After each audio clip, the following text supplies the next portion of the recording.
Imagínense esto por un momento. Un tiempo, y no hace tanto, en que a los trabajadores se les veía, pues literalmente como engranajes de una máquina gigante. Hoy vamos a meternos de lleno en la historia de una revolución que, aunque silenciosa, fue potentísima en el mundo de la administración. Es la historia del momento exacto en que nos dimos cuenta de que dentro de cada engranaje había en realidad una persona. Ok, ¿cuál es la ruta que vamos a seguir?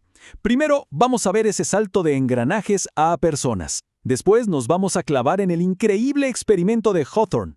De ahí pasamos a los principios clave de todo este enfoque humanista. Vemos cómo se aplica hoy en día y al final le damos una mirada honesta a su legado, con todo y sus críticas. Bueno, pues vamos a arrancar por el principio. Antes de que llegara todo este rollo del enfoque humanista, el mundo del trabajo era, otra cosa completamente distinta. Ojo, ya había algunas voces por ahí, como Robert Owen en el siglo XIX pidiendo mejores condiciones, o Hugo Munsterberg, que fue básicamente el papá de la psicología industrial. Pero la regla general era otra, y fue justo esa regla la que preparó el escenario para un cambio radical. A ver, miren este contraste, porque es clave. Por un lado, la visión clásica. Esta venía de la administración científica, donde todo, absolutamente todo, era la tarea, el control estricto y sacarle el máximo jugo a la eficiencia. El trabajador era, sin más, una pieza intercambiable. Pero del otro lado, ¡pum!, nace la visión humanista, que le da un giro de 180 grados a todo. El foco ahora son las personas, lo que las mueve por dentro, cómo colaboran, su dignidad. Y justo aquí la historia se pone interesantísima. Esto nos lleva a un momento que de verdad lo cambió todo. Un experimento que empezó buscando una respuesta súper lógica y terminó encontrando algo que nadie, pero nadie se esperaba.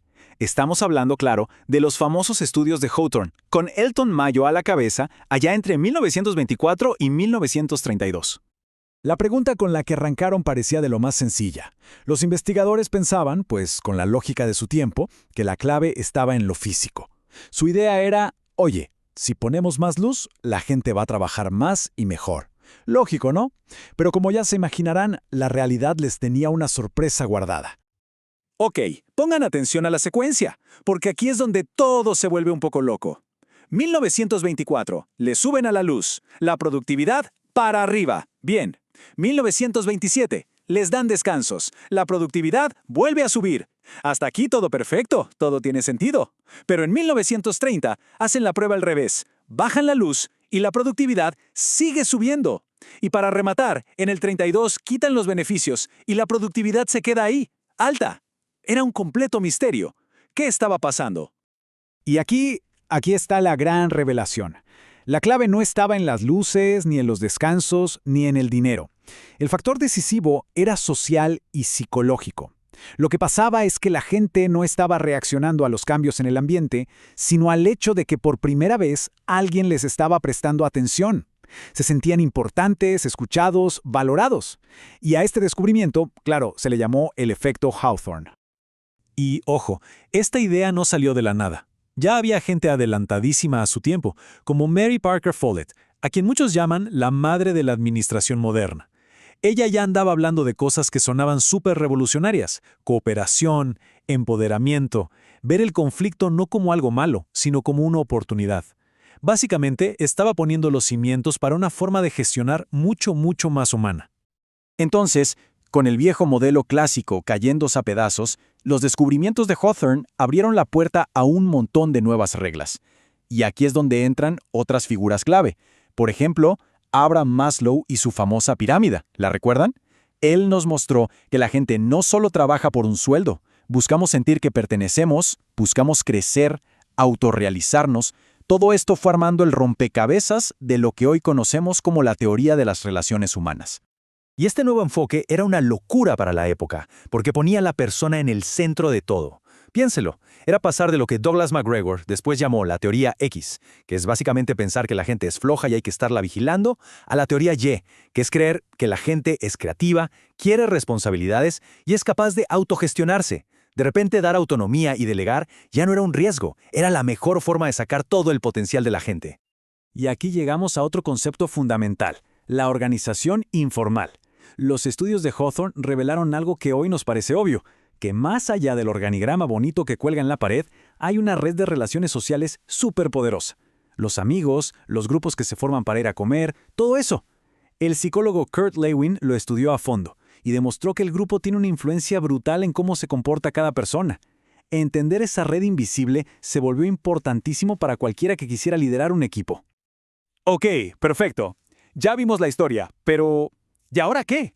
¿Todo esto que pasó en los años 30 sigue teniendo sentido en nuestro mundo lleno de apps, inteligencia artificial y trabajo remoto? La respuesta corta es sí, y más que nunca. Miren, esta frase de Joan Carlos Domenech lo clava. En la era digital, la humanización es la clave.